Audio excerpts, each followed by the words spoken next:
Hey, Coach Jess here with part 2 of healthy apologizing. We talked about how for a healthy apology, you need it to be very timely, and then it also needs to be sincere.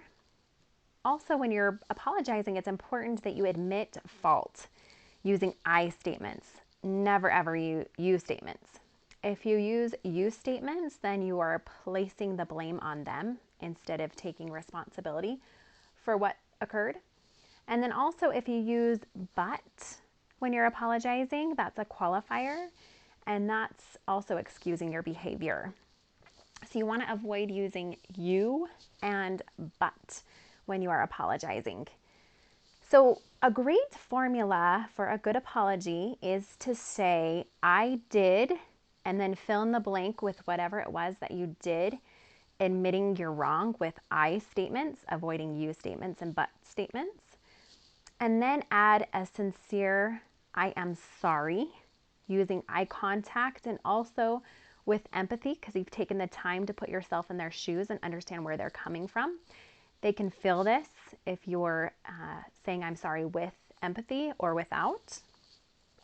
And then you're going to end with an I will, and then you'll complete that with whatever you're willing to do to try to fix what occurred and to prevent it in the future.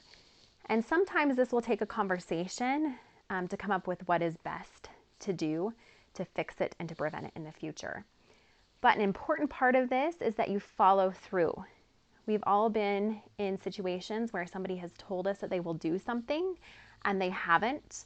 And so it's hard to trust them in the future when they say they'll do something.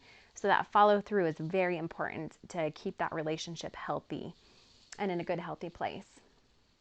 And we already talked about this, but it's very important that neither expects perfection out of the other. Perfection is not necessary for a good relationship, but what is necessary and is an important key to a healthy, good relationship is commitment, where both parties are committed to each other and to the relationship.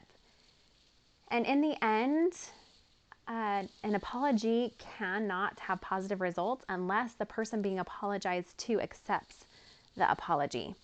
So if you're in a healthy relationship where both are committed and there is a sincere apology, it's important for the one being apologized to accept that apology for it to be effective. And then I just want to remind you of the toxic relationships. That is where one person is constantly on the defensive. They have very fragile feelings, and the other feels like they're walking on eggshells constantly. They're always feeling like they have to apologize and make amends because they're always doing something wrong, can't ever seem to do anything right.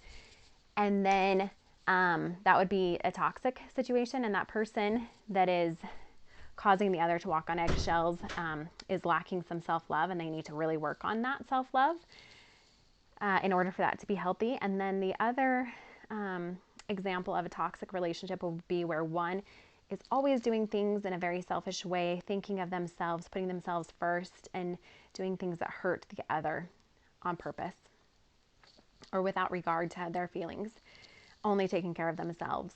And they also lack self-love, but they're overcompensating for it. And they need to work on true self-love so that they are able to love themselves and receive and give love in a healthy way. So those would be two examples of toxic relationships and how these healthy apologizing would not really work in those situations. I just wanted to remind you that I do have online group and individual sessions where you can learn skills that will help improve the quality of your life and your relationships. And you can learn more about that if you reach out to me at coachjessica@gmail.com. And that's Jessica with an A, not an I. I hope to hear from you. And until next time, take care.